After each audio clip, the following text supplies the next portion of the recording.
नमस्कार, स्वागत है आपका संसद टीवी पर। मैं हूं रामवीर श्रेष्ठ। हम हाजिर हैं संसद के शीतकालीन सत्र के 5वें दिन दोनों सदनों में हुए कामकाज का पूरा ब्यौरा लेकर हमारे खास कार्यक्रम सदन दिन भर के साथ हम आपको बताएंगे कि दोनों सदनों में किन मुद्दों पर महत्वपूर्ण चर्चा हुई। दिखाएंगे सब कुछ विस्तार से, लेकिन आगे बढ़ने से पहले एक नजर सुर्खियों पर। चीनी अतिक्रमण के प्रयास का भारतीय जवानों ने दृढ़ता से दिया जवाब। सदन के दोनों सदनों में रक्षा मंत्री राजनाथ सिंह का बयान, कहा कूटनीतिक स्तर पर भी उठाया गया मामला। 2022-23 की अनुपूरक अनुदान मांगों और 2019-20 की अतिरिक्त अनुदान मांगों पर लोकसभा में चर्चा दूसरे दिन भी जारी। आर्थिक स्थिति को लेकर विपक्ष ने सरकार को घेरा। सत्ता पक्ष ने कहा वैश्विक चुनौतियों के बावजूद भारत तेजी से बढ़ती अर्थव्यवस्था। 13 दिसंबर 2001 को संसद पर हुए आतंकी हमले के शहीदों को दोनों सदनों में दी गई श्रद्धांजलि। सम्मान में रखा गया कुछ पलों का मौन। आतंक के खिलाफ लड़ाई जारी रखने का दोहराया संकल्प।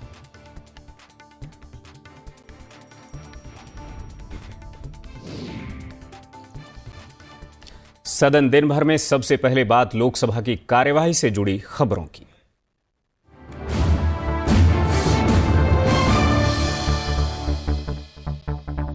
अरुणाचल प्रदेश के तवांग सेक्टर में भारत और चीन के सैनिकों के बीच झड़प के मुद्दे पर रक्षा मंत्री राजनाथ सिंह ने पहले लोकसभा और फिर राज्यसभा में बयान दिया।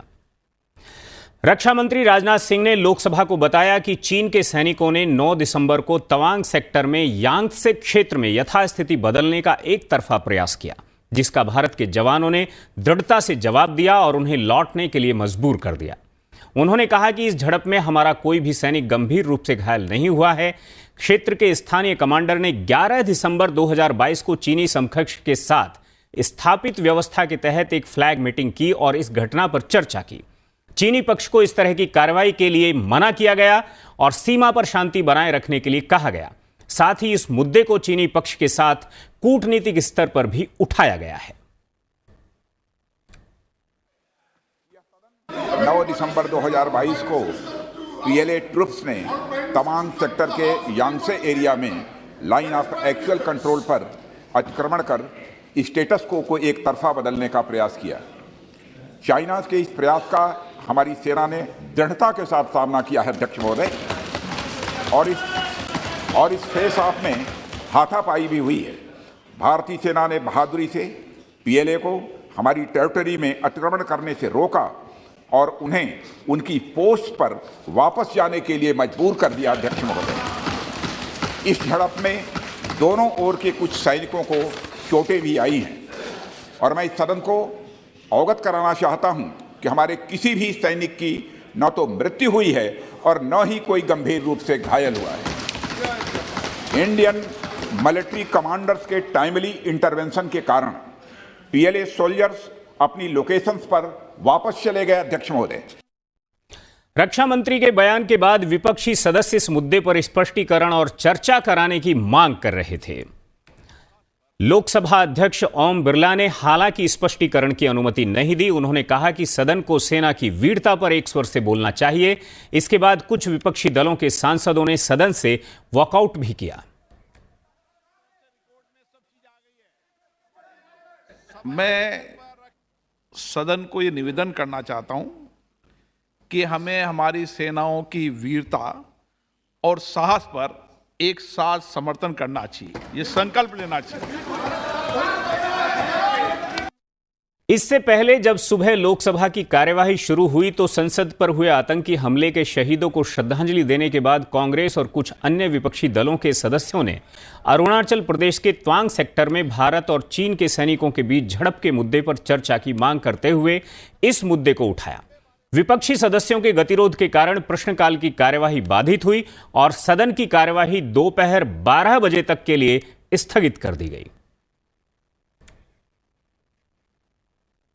2022-23 के लिए अनुदान की अनुपूरक मांगों के पहले बैच और 2019-20 के लिए अनुदान की अतिरिक्त मांगों पर लोकसभा में चर्चा आज दूसरे दिन भी जारी रही। चर्चा में Congress, BJP, BJD, TMC, DMK समेत विभिन्न दलों के सांसदों ने हिस्सा लिया। विपक्षी दलों ने अर्थव्यवस्था की स्थिति और महंगाई को लेकर सरकार की आलोचना करते हुए कहा कि अर्थव्यवस्था को पटरी पर लाने का कार्य अनिश्चितता के दौर से गुजर रहा है। वहीं विपक्ष की आलोचनाओं को खारिज करते हुए सत्ता पक्ष ने कहा कि कोरोना महामारी और इसके बाद की कठिन भू राजनीतिक परिस्थिति से मुकाबला करते हुए भारतीय अर्थव्यवस्था ने फिर से रफ्तार पकड़ ली है और तमाम वैश्विक चुनौतियों के बावजूद भारत सबसे तेजी से बढ़ती अर्थव्यवस्था है। From a total subsidy request of 1,09,000 crores in March, the Department of Fertilizers has asked for an equal amount in the supplementary request. Just urea alone is accounting for 86,000 crores. Phosphorus and potassium are controlled because they are nutrient-based subsidies. What is this government doing to stem the overuse of urea, which is killing the soil, killing productivity, and killing our health? This year, Kerala government asked for the fund for generating 10.31 crore work days, but the sanction was given only 6 crore days. Also, this government is accusing the state governments by denying its due share of central tax and with the stopping the GST compensation. States are literally in the mercy of the central government. खाद के दाम में 30% की बढ़ोतरी हुई है जनवरी 2022 से। तो अगर आज जनवरी 2022 से फर्टिलाइजर के दाम में वृद्धि हुई, हम अभी तक 1,650 रुपीज़ पर बैग सब्सिडी देते थे। 1,1650 रुपये का जिस बैग पे हम किसानों के देश के लिए, ये बात किसानों की करते हैं, किसान आंदोलन के समर्थन की बात करते हैं। आज पूरा देश सुन रहा है कि आज नरेंद्र मोदी जी की सरकार अभी तक जो किसानों के खाद पे 1,650 रुपया खाद पे सब्सिडी पर बैग दे रही थी, अब वो इस बजट को लाके 2,501 रुपया हम पर बैग के खाद पे सब्सिडी देने का काम करेंगे। तो an idea has been floated that the government should look at mechanisms similar to GST Council for Agriculture to foster consensus in national policy making with states and harness the potential of this sector. The rise of fertilizer prices will certainly increase the input costs, affecting the income of farmers, which has been declining under this government. As per the NSO SAA survey 2021, real income from cultivation increased by 8.9% between 2013 and 2018-2019. The total budget allocation was 39 point something lakh crores of rupees, and within 2 quarters you are coming with a supplementary demand for grant, which is more than 10% of the total allocation. So what is the budgetary principles by which the proposals were made during the budget announcement in the month of February, and immediately coming with a major allocation means it cannot be justified at any cost. Vehicle loan का rate बढ़ गया, आप FD का rate क्यों नहीं बढ़ा रहे हैं? क्या वजह है कि आप ये रेट्स के अंदर तो बड़ी आसानी के साथ फैसला ले लेते हैं, लेकिन एफडी का रेट जब बढ़ाने की बात आती है तो आप इसके अंदर कोई फैसला नहीं लेते हैं?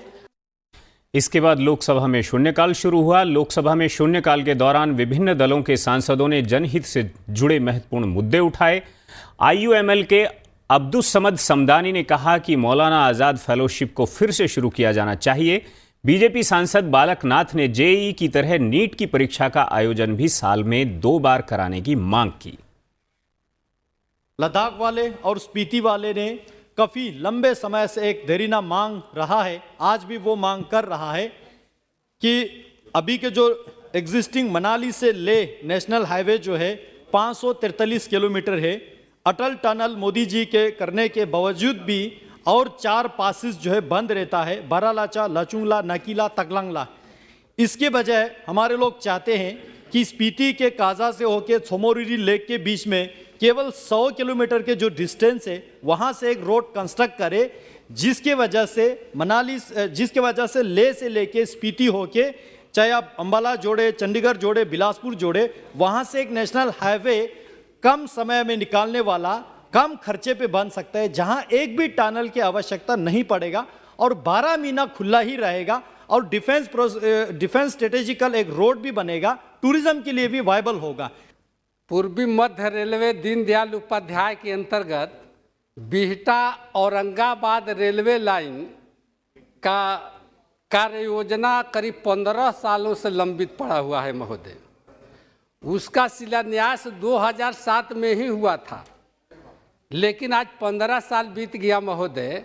उसका सर्वे का काम भी पूरा हो चुका है। उस रेल परियोजना के पूरा होने से महोदय कम से कम 70 लाख लोगों को लाभ होगा महोदय। डॉक्टर MP, इसलिए महोदय बहुत बड़ा गंभीर मामला है महोदय। Thank you. इसलिए आपके माध्यम से हम सदन के माध्यम से और सरकार से आग्रह करना चाहते हैं कि इन साल के बजट में महोदय पूरा राशि उसमें उपलब्ध करा करके उस महत्वपूर्ण योजना को काम को पूरा किया जाए। Sir, I am here, standing here to oppose the government decision to discontinue the Maulana Azad National Fellowship Scholarship Scheme.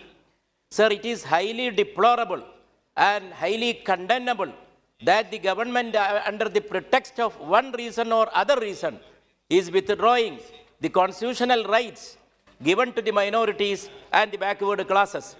मैं आपके माध्यम से सरकार से निवेदन करना चाहता हूं कि जिस प्रकार से इंजीनियरिंग की पढ़ाई के लिए देश में JEE की परीक्षाएं साल में 2 बार आयोजित की जाती हैं, लेकिन दूसरी तरफ जो नीट की परीक्षाएं हैं वो साल में केवल 1 बार ही आयोजन की जाती हैं। बहुत से छात्र ऐसे हैं जो किसी कारणवश उस परीक्षा में बैठ नहीं पाते या उसमें उनके नंबर कम रह जाते हैं। तो मेरा आपके माध्यम से सरकार से निवेदन है कि नीट की JEE की भांति नीट को भी साल में 2 बार आयोजित कर और छात्रों को आगे मेडिकल क्षेत्र में जाने का अवसर प्रदान।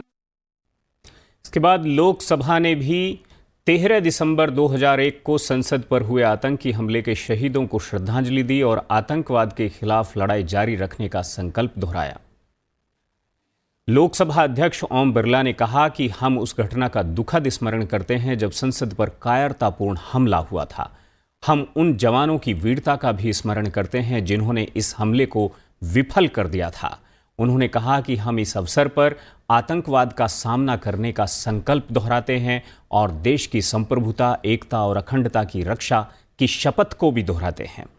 सदन में शहीदों के सम्मान में इस दौरान कुछ पलों का मौन भी रखा गया। हम 13 दिसंबर 2001 की उस दुखद घटना का अत्यंत संजीदगी के साथ स्मरण करते हैं जब हमारी संसद पर एक कायरतापूर्ण आतंकवादी हमले का निशाना बनी थी। इस दिन हम सतर्क सुरक्षा बलों की बहादुरी को भी स्मरण करते हैं जिन्होंने हमारे लोकतंत्र के प्रतीक पर हुए इस हमले को विफल कर दिया था। हम संसद सुरक्षा सेवा, दिल्ली पुलिस, केंद्रीय रिजर्व पुलिस बल के 8 सुरक्षा कर्मियों द्वारा दिए गए सर्वोच्च बलिदान का भी स्मरण करते हैं जिन्होंने इस हमले को विफल करते हुए अपने प्राणों की आहुति दे दी थी। इस आतंकवादी हमले में एक अन्य कर्मी CPWD का भी शहीद हुए थे। ये सभा शहीदों को श्रद्धांजलि अर्पित करते हुए तथा उनके परिवारों के साथ मजबूती के साथ खड़ी है। इस अवसर पर हम आतंकवाद का सामना करने के अपने संकल्प को दोहराते हैं तथा अपने राष्ट्र की एकता, अखंडता और संप्रभुता की रक्षा के लिए अपनी शपथ को पुनः दोहराते हैं। वक्त ब्रेक का है। ब्रेक के बाद वापस लौटेंगे तो बात करेंगे राज्यसभा से।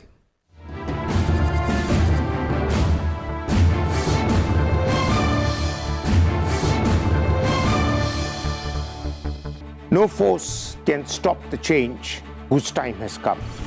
An emerging global power in a fast-changing geopolitical environment. With a goal to modernize, to showcase our defenders who are always battle ready.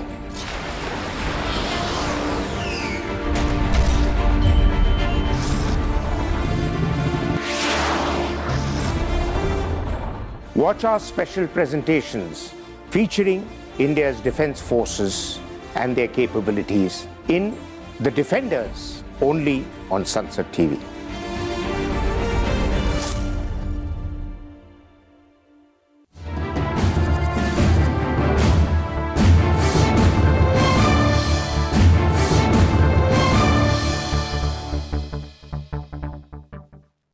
Break के बाद एक बार फिर से आपका स्वागत है और अब हम बात करेंगे राज्यसभा की कार्यवाही से जुड़ी खबरों पर।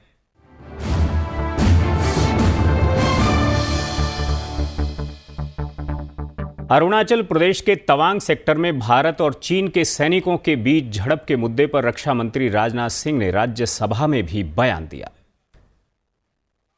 उन्होंने बताया कि चीन के सैनिकों ने 9 दिसंबर को तवांग सेक्टर में यांगत्से क्षेत्र में यथास्थिति बदलने का एक तरफा प्रयास किया, जिसका भारत के जवानों ने दृढ़ता से जवाब दिया और उन्हें लौटने के लिए मजबूर कर दिया। इस झड़प में दोनों तरफ के कुछ सैनिकों को चोटें आई हैं। हालांकि किसी भारतीय सैनिक की मौत नहीं हुई है और न कोई गंभीर रूप से घायल हुआ है। क्षेत्र के स्थानीय कमांडर ने 11 दिसंबर 2022 को चीनी समकक्ष के साथ स्थापित व्यवस्था के तहत एक फ्लैग मीटिंग की और इस घटना पर चर्चा की। चीनी पक्ष को इस तरह की कार्रवाई के लिए मना किया गया है और सीमा पर शांति बनाए रखने के लिए कहा गया है। साथ ही इस मुद्दे को चीनी पक्ष के साथ कूटनीतिक स्तर पर भी उठाया गया है।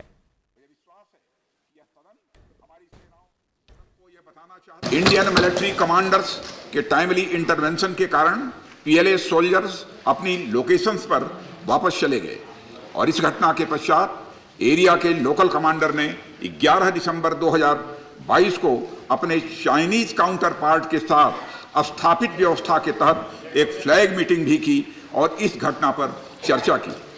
चीनी पक्ष को इस तरह के एक्शंस के लिए मना किया गया और सीमा पर शांति बनाए रखने के लिए उन्हें कहा गया। इस मुद्दे को चीनी पक्ष के साथ कूटनीतिक स्तर पर भी उठाया गया है।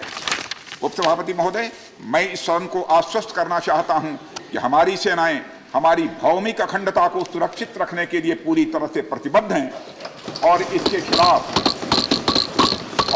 खिलाफ किसी भी प्रयास को रोकने के लिए सदैव तत्पर हैं। मुझे विश्वास है कि यह सदन हमारी सेनाओं की वीरता और साहस को एक स्वर से समर्थन देगा और अध्यक्ष महोदय, मैं आश्वस्त हूं कि यह संसद बिना किसी संशय के भारत की सेना की क्षमता, शौर्य, पराक्रम और प्रतिबद्धता का भी अभिनंदन करेगी। रक्षा मंत्री के बयान के बाद विपक्षी सदस्य इस मुद्दे पर स्पष्टीकरण की मांग कर रहे थे। राज्यसभा के उपसभापति हरिवंश ने कहा कि ये एक संवेदनशील विषय है। उपसभापति ने कहा कि अतीत के कई उदाहरण हैं जब संवेदनशील विषय को देखते हुए स्पष्टीकरण नहीं पूछे गए थे। हालांकि विपक्षी सदस्य उनकी बात से सहमत नहीं हुए और स्पष्टीकरण की अनुमति नहीं मिलने के बाद कांग्रेस समेत कई विपक्षी दल के सांसद सदन से वॉकआउट कर गए। माननीय सदस्यगण, हमारी सेनाएं पूरी मुस्तैदी और ताकत के साथ हमारी सीमाओं पर तैनात हैं और उनके शौर्य और वीरता पर पूरे सदन को हम सबको विश्वास और भरोसा है। देश की सीमाओं की सुरक्षा और संप्रभुता के लिए सर्वोच्च बलिदान देने में भी हमारे सैनिक सदैव तत्पर हैं और रहेंगे। माननीय सदस्य, यह एक संवेदनशील विषय है। जैसा माननीय रक्षा मंत्री जी ने बताया, सरकार उत्पन्न हुई स्थिति को पूरी गंभीरता के साथ ले रही है और सभी आवश्यक कदम उठा रही है। मुझे विश्वास है कि इस संवेदनशील मुद्दे पर पूरा सदन एक है और एक मत से हम यह संदेश इस सदन से देना चाहेंगे कि देश की सुरक्षा की चुनौतियों का सामना करने में सभी दल और पूरा देश एक साथ है। माननीय सदस्यगण, मैं आपको बताना चाहूंगा इस सदन के अतीत के कुछ उदाहरण। सेशन नंबर 210 में 6/3/2007 को Naxal attack on Shri Sushil Kumar Mahato MP Lok Sabha, इस विषय पर। फिर सेशन नंबर 212 26/11/2007 को सीरियल बम ब्लास्ट यूपी।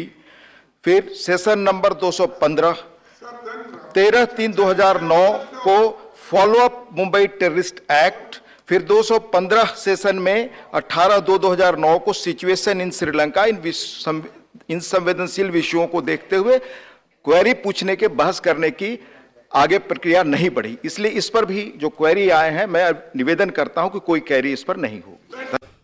इससे पहले सुबह 11 बजे जब राज्यसभा की कार्यवाही शुरू हुई तो संसद पर हुए आतंकी हमले के शहीदों को श्रद्धांजलि देने के बाद कांग्रेस और कुछ अन्य विपक्षी दलों के सदस्यों ने अरुणाचल प्रदेश के तवांग सेक्टर में भारत और चीन के सैनिकों के बीच झड़प के मुद्दे पर चर्चा की मांग करते हुए इस मुद्दे को उठाया।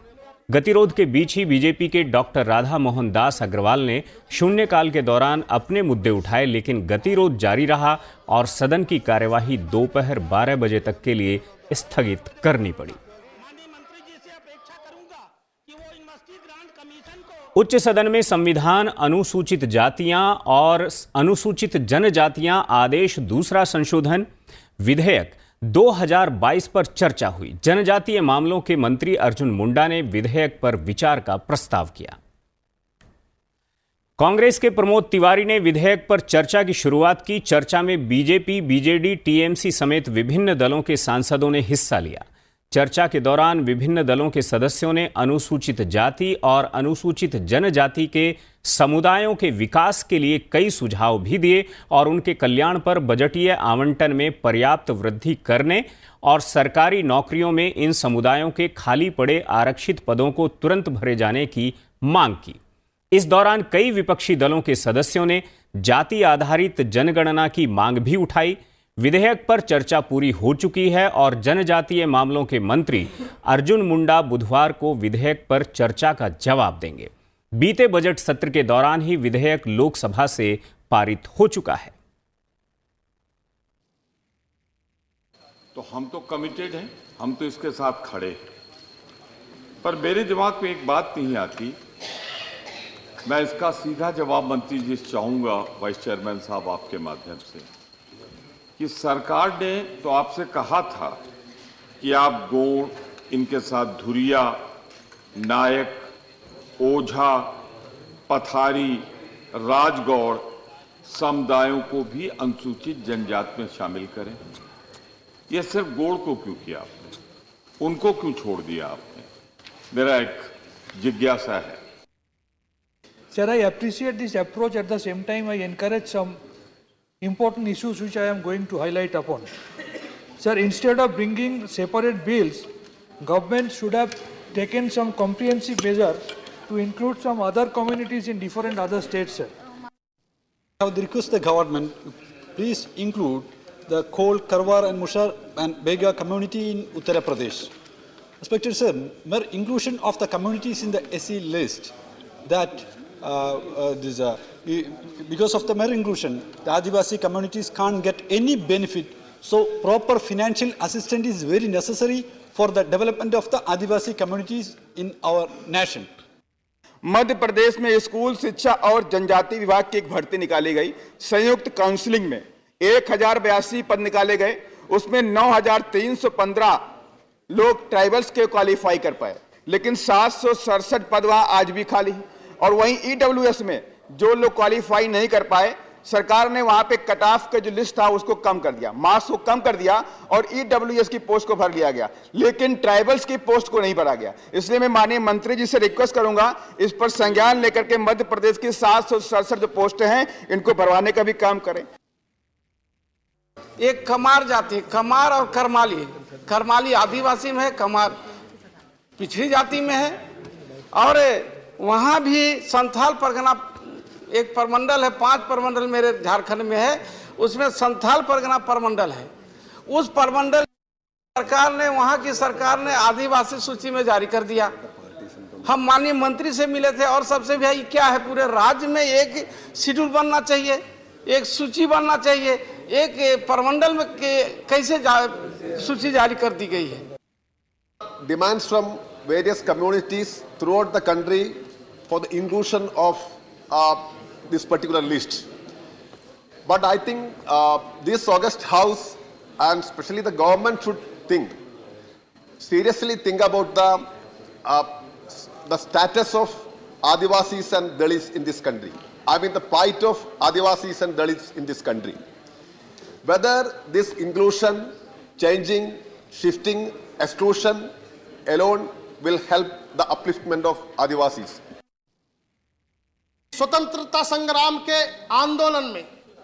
भगवान बिरसा मुंडा जी ने जिस प्रकार से गांव-गांव में गांव को सशक्त करते के साथ आत्मनिर्भर, आत्मस्वावलंबन करने का काम कर रहे थे, और उसी दिशा पर हमारे देश के यशस्वी प्रधानमंत्री जी ने भी आज जो है आत्मनिर्भर, आत्मस्वावलंबन और हमारे गांव के लोगों को आगे बढ़ाने का कार्य कर रहे हैं। It is not just making them into the list of scheduled caste or in the list of scheduled tribe. If a community comes into that, they will not be strengthened. Their problems will not be solved. You cannot solve their problem. Please allow the budgetary allocations to those people. Then only you can strengthen them. There is a long demand in Tamil Nadu to include Narikuravas and Kurubas to include a scheduled tribe. That is a long demand. I hope that the recently government also, Tamil Nadu government also sent the resolution requesting that not only present government, previously also our ADMK government also gone insisting that has to be included because this community is a tribal thing. I think the government will considering like bringing soon the rule, appreciate for themselves. जितने जातियों के नाम यहाँ लिए गए उससे ये जाहिर होता है, सम्मानीय सदस्यों ने अनेक जातियों के नाम लिए जो अभी भी इन सुविधाओं से वंचित है। इससे ये दिखता है कि आज भी दूर दराज में ऐसे समाज मौजूद हैं जिनको न्याय मिलने की आवश्यकता है। ट्राइबल एरिया में इतने कई स्थलों पड़े हैं जो हिस्टोरिकल प्लेसेस है, उनको डेवलप किया, डेवलप करके दुनिया के समक्ष रखा और टूरिज्म डेवलप करके रोजगार आदिवासी समुदाय के हाथ में देने का काम मोदी जी ने किया। राज्यसभा ने 13 दिसंबर 2001 को संसद पर हुए आतंकी हमले के शहीदों को श्रद्धांजलि दी और आतंकवाद के खिलाफ लड़ाई जारी रखने का संकल्प दोहराया। राज्यसभा की कार्यवाही शुरू होते ही उपसभापति हरिवंश ने कहा कि 21 साल पहले 2001 में आतंकवादियों ने लोकतंत्र के इस मंदिर पर हमला कर दिया था, लेकिन सुरक्षा कर्मियों ने वीरता और बहादुरी का परिचय देते हुए संसद की रक्षा की और हमारे देश की आत्मा पर हमला करने के आतंकवादियों के दुस्साहसिक प्रयास को विफल कर दिया। सदन में शहीदों के सम्मान में कुछ पलों का मौन भी रखा गया।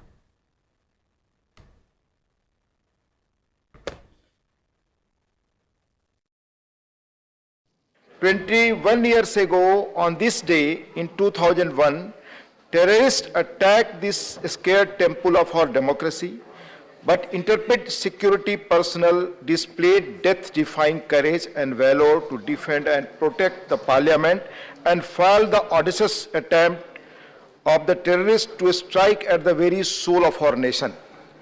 The attack took toll of 10 precious lives, 2 parliament security service staff, 5 Delhi police personnel, a women's Central Reserve Police Force constable, a gardener of CPWD, and a camera person from ANI. Since then, on this day, we not only remember and express our deepest sympathies for lives lost and disrupted by this dastardly act, but also reiterate our unequivocal condemnation of terrorism in all its forms and manifestations.